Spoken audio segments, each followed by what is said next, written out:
Caitlin Clark's jersey number 22 wasn't as a number, it became a statement, a badge of identity that captured explosion of popularity and performance on and off the court. Yet a Team USA training camp, that number's been left conspicuously empty despite her overwhelming association with it, back by record merchandise sales, viral clips, and a global fan base. Clark was handed a different number 17. This was a simple case of jersey reassignment historically worn by legends like Cheryl Swoops and Asia Wilson. If you're here for the real story and not filtered version, subscribe. And if you're sticking around for the next meltdown, you better definitely subscribe. The number 22 now carries Clark's cultural weight, and sudden removal from active youth suggests an intentional shift, if not a subtle distancing from or branding dominance. Team USA choice, the sideline and number altogether, raises more than eyebrows. It raises questions about organizations handle iconic legacies in real time. It's not just about honoring past players or maintaining consistency. This move feels like a reset, a quiet acknowledgement that Clark's branding might be too big for shared stage. While this decision may come across as a respectful pause, and also hints at a broader institution discomfort with individual power eclipsing the collective image in that light, Clark's reassigned jersey becomes more than fabric, it a reflection the growing tension between team systems and a cultural force of modern athletes. The jersey number was never just a number. When Caitlin Clark put on that number 22, it became something else, a signal, a statement. It wasn't onto a uniform. It was burned into mind of fan sportscasters and every person who followed the rise of women's basketball. It was everywhere, on posters, across social media, in record-breaking merch sales. The number 22 became shorthand for dominance, and now, just like that, it's been taken away. Team USA made the call for training camp Clark, who were number 17, and here's where it gets complicated. They didn't give number 22 to someone else. They didn't pass it down to a veteran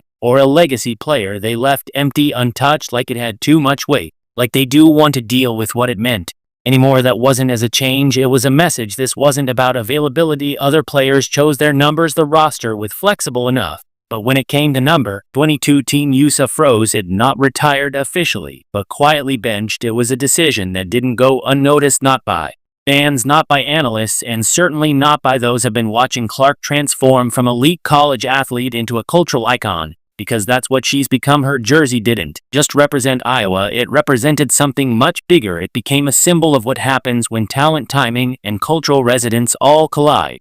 And to see that number suddenly pulled off the board right as she steps on the biggest international stage of her career so far, that's not normal, that's calculated. This isn't something that happens every day. Players get different numbers in international play all the time, but now like this, not with a number is loaded in. And definitely not after it's reached the level of commercial and cultural power that number 22, as Clark owned that number and the public's mind, she redefined it. Sure, legends like Cheryl Swoops wore and Asia Wilson has rocked it, Cameron bring to, but Clark gave a new life. She turned into a symbol for an entire new generation of fans. So why stupid way? Now Team USA has given a detailed explanation. But let's not pretend this is just logistics. Leaving that jersey number blank while giving Clark a different one is a clear, deliberate move. It's not neutral, it's loud. And what it's saying is, we are resetting the narrative. This goes beyond basketball. It touches on legacy, control, branding, and what happens when an individual player's cultural power starts to eclipse the institution itself. Because it's exactly what Clark's doing, becoming bigger than the system she's playing in. And for an organization like Team USA, hey, that's uncomfortable territory. Clark didn't ask if a machine, but it's tear. Her impact as measurable. Her name drives headlines, her games break records, her jersey, that jersey sells out everywhere. Fans didn't just watch her, they identified with her, and part of that identity was that number 22 is nuts. This fandom anymore, its branding, its economics, and its cultural influence. So an organization decides not to let or wear it, and doesn't side anyone else either. It raises bigger questions. Is this about controlling the narrative? Is about establishing that no player is bigger than the team? Is a form of research, act, or quiet resistance? Whatever the answer is, the tension is obvious, because the number 22 being left off the roster doesn't erase its meaning, it just amplifies conversation around it. It forces people to notice and confirms what many already suspected, that Clark's influence is starting to disrupt traditional systems, not intentionally, but inevitably. This is the friction that comes when athlete branding runs headfirst into institutional tradition. It's a classic collision. What happens when individual excellence start to pull focus from the group, and while some sports organizations embrace that, others tighten their grip. Team USA has always prioritized clarity, consistency, and image control. And that's fine until one player become the image Caitlin Clark didn't manufacture that the fans did, the media did, the merge sales did, and now the league and national team is figuring out how to handle that kind of spotlight. Stripping the jersey might seem like a small detail, but in context it's massive. It's a signal that the team isn't ready to let any one player's branch out. Shiny institution, not even that player's currently redefining what women's sports means to an entire audience. Let's talk facts. Clark's number 22 wasn't as popular. It was a phenomenon. It dominated college basketball, pushed women's merchandise sales record highs, and made her the most recognized player in the game. Her number wasn't just on the back of a jersey. He was on water bottles, posters, billboards, and TikTok trends. So when you remove that number, when you take it off the ball, Lord, you're not just make your roster decision, you're rewriting part of a narrative. You're saying this symbol doesn't belong to her alone, or maybe you're saying this symbol's power's too complicated for us to deal with right now. And this is what sports organizations have always struggled with: the rise of the athlete as a boy. Rand in the past, jersey numbers were just identifiers. Now they're trademarks. They're tied to multi-million-dollar endorsement deals, fan loyalty, and cultural relevance. And in women's sports, where players have had to fight harder for that recognition, that cultural attachment is even stronger. So in color facts, numbers removed even temporarily, it hits different. It feels like a moment that exposes the old tension between individual legacy and institutional control. The organization wants uniformity, the culture wants authenticity, and right now those two forces are crashing into each other's segment. That's why the story fraction, because it's not just about one player losing a number, it's about what happens when a number becomes the movement, and what happens when the system tries to hit pause on that movement before it goes further. Team USA isn't saying that publicly, but the silence around the decision is telling. No real cool verification, no alternate explanation, just a quietly vacant number 22 and a new number station on the jersey. The most talked about player in women's basketball. It's a reset, a redirect, and a reminder the game as in displayed on the court. This is what women's sports looks like in 2025. Full of plays, cultural influence, and decision to go far beyond box scores and stat lines. Every move means something, every detail carries weight, and this jersey number saga is not a fluke, it's a flashpoint. It signals where things are going. It shows how organizations are learning, sometimes clumsily, how to manage legacy in real time, how to balance commercial power with team-first values, and how to walk the line between honoring a player's impact and maintain control over what that impact represents. This isn't the end.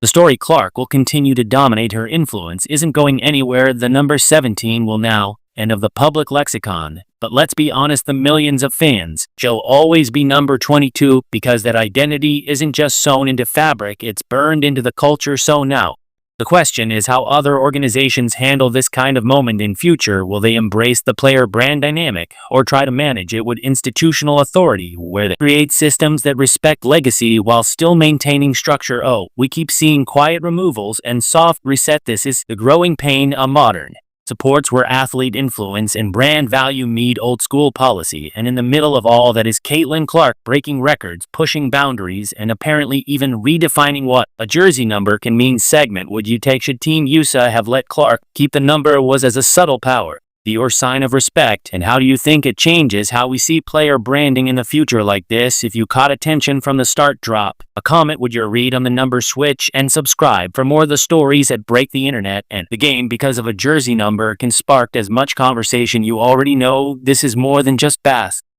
This is the evolution of sports culture in real time. Let's go even deeper, because a ripple affected Team USA decision to sideline Caitlin Clark, number 22, having to stir debate. Dave ignited something bigger. This isn't just about a jersey, it's about what that jersey means, because when the most recognizable number women's basketball right now is stripped from the player who made it iconic without explanation and without a successor, it sends a message for louder than any. And let's be clear, is not just fans who notice. Players notice, brands notice, everyone from grassroots hoops culture to major sports media. He picked up on it. Why? Because Caitlin Clark's number 22 wasn't just a piece of fabric. It had become a symbol of visual shorthand for record-breaking, for disruption, for cultural shift. That number wasn't a stitch in her uniform. It was baked into the identity of modern women's basketball. So when Team USA assigns or number 17 and leaves number 22 off the roster completely, what does that signal? Some side is respect for other side of strategic, but most of what it was calculated, because it's not that she couldn't wear it.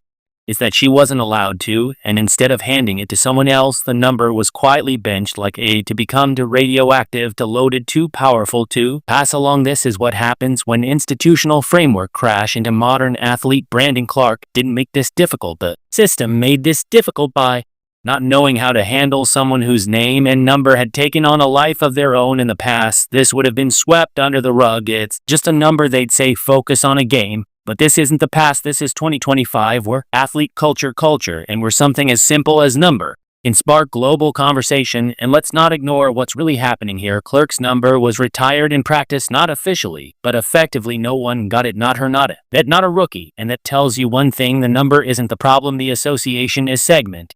Because number 22 means Caitlin Clark now, it doesn't mean Team USA, it doesn't mean a shared legacy, it means her, and maybe that was the issue all along. The truth is the institutions that run elite sports, especially legacy institutions like Team USA, aren't built to handle individual branding at this level. Not when the athlete becomes the main attraction, not when a jersey number becomes more powerful than the program logo. Because for decades the model has been team first, athlete second, but Caitlin flipped that script, not through ego, not through entitlement, but through results. She didn't ask to be the face of women's basketball, she became it. And with that, everything she touched, including that number, turned into something bigger than just a sport. So now we're watching organization try to figure out what to do with that. They could have leaned into it, given her the number, celebrated it, used the moment to acknowledge how far the women's game has come and how much influence these players now wield, but instead they froze. And the irony, by not assigning number 22 at all, they didn't need the conversation, they made it louder, they drew attention to the number's absence, as they turned silence in the controversy. Because when something that iconic goes missing, people notice. And what adds another layer to this is that this didn't happen in a vacuum. Clark's number 22 had just come over year been one of the top selling jerseys in all college sports, men's and women's. Her social media following skyrocketed, her highlight reels damage. At a broadcast, the number was burned into the public psyche. It was identity, it was marketing, it was revenue, and then it vanished. This is where things get uncomfortable, because Team USA decision, intentional or not, speaks to a broader discomfort. Well, what happens when individual athletes become too influential, when they shift from being team representatives to cultural leaders? The tension here, subtle but real. Can an institution maintain its brand when one of his players has a bigger one? That's the question women's sports is now being forced to answer, because this isn't as a Caitlin Clark issue, it's the future of athlete influence. What happens when the traditional system no longer holds the most cultural weight? For decades, jersey numbers were part of the system, assigned, traded, recycled. They weren't sacred unless the institution said they were, but now they hold different value. They are tied to identity, to fan engagement, to brand equity. And when you take that number away without clarity, without context, you invite speculation, you invite critique, you open the door to the idea that maybe the institution doesn't know how to manage a player who isn't as playing a game, she's shaping it. And there's no going backward, because here's the new reality. Athletes like Caitlin Clark are no longer just participants, they're power brokers. They control narrative, they drive ticket sales, they move merchandise. And in the age of social media and/or fan connection, the influence doesn't run to the league, it runs a league. That's why this moment matters. That's why fans are frustrated. This isn't about entitlement, it's about recognition. It's about what happens when a player becomes bigger than the system was designed to handle, and instead of evolving with her, the system pour back. Now what that number still sitting there unclaimed, untouched, a ghost on the roster sheet. And you have to wonder how long can outlast, because Clark's not going anywhere. Her influence is only growing, and every time she steps on the court, and number 17 fans will stay. We'll see number 22, they'll still associated with it. The cultural connection doesn't vanish just because the jersey does. And if this was meant to reset the narrative, it might have done the opposite. Because now the question is louder than ever. Why? Why deny her the numbers you build her identity on? Why leave it unassigned? Why avoid conversation? There are no easy answers, but one thing is clear: the rules of engagement in women's sports are changing fast, and if institutions don't have a all to meet that, they'll find themselves outpaced by the very athletes they're trying to manage. So here we are in a moment that seems small on paper but means everything in practice. A number missing, a legacy in limbo, and sport caught in transition. The jersey may say 17 now, but from millions of fans, Clark will always be 22, and the meaning behind that number, it's bigger than any one team, any one camp, any one decision segment. U.S. basketball is a cultural shift, and there's no walking back. There's still more unpack here, because the longer number 22 stays of the Team USA roster, the more That was like a silent statement, a blank space with a louder echo than any assigned number on the court. And it's not just about Clark, it's about what you represent. It's the modern athlete is no longer does a player, their brand, a platform, a movement, and Clark embodies that shift. Her number and is tied to stats and highlights. Its tied identity. It's on kids' jerseys, is embedded in hashtags, and become the visual shorthand for a cultural moment in women's sports. So when Team USA took it off the table and handed her number 17, instead it felt like more than a policy decision. It felt personal. What it was person or not, that's how it landed. And perception is everything. Let's talk about their perception, because the optics of this move are messy. You ever most influential player of the year. Someone who brought in record-breaking ratings, sold out college arenas, and shifted national attention to her women's hoops. Instead of celebrating her brand, the national team quietly sidesteps it, doesn't honor it, doesn't hand it off, just removes it. That doesn't look like neutrality, that looks like control and game control. Doesn't play like it used to. Fans don't respond well to silence. They want transparency. They want respect for player identity. They want to see organizations embracing the momentum, not diluting it. Instead, we are watching a slow cultural clash unfold. This entire move reveals someone has been bubbling under the surface for a while.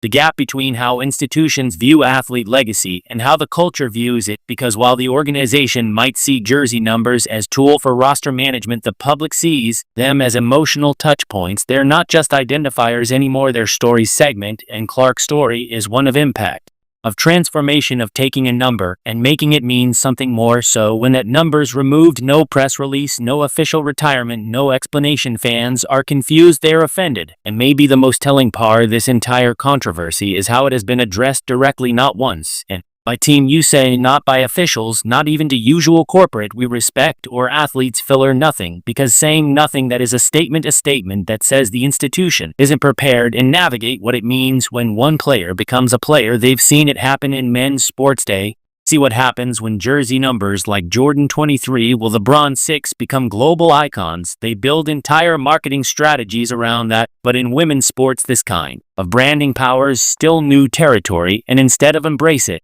it feels like some institutions are trying to neutralize it. That's the real conflict here. This isn't about numbers, it's about power. Caitlin Clark has it, and that power is being negotiated in real time, not to statements or contracts, but through quiet decisions like taking a jersey number off the board and hoping no one notices. But they did, we all did, because you can erase influence with a number change. If anything, the absence of number 22 just reinforces how strong his presence really is, and the longer it's empty, the more symbolic it becomes. Team USA could have leaned into the moment.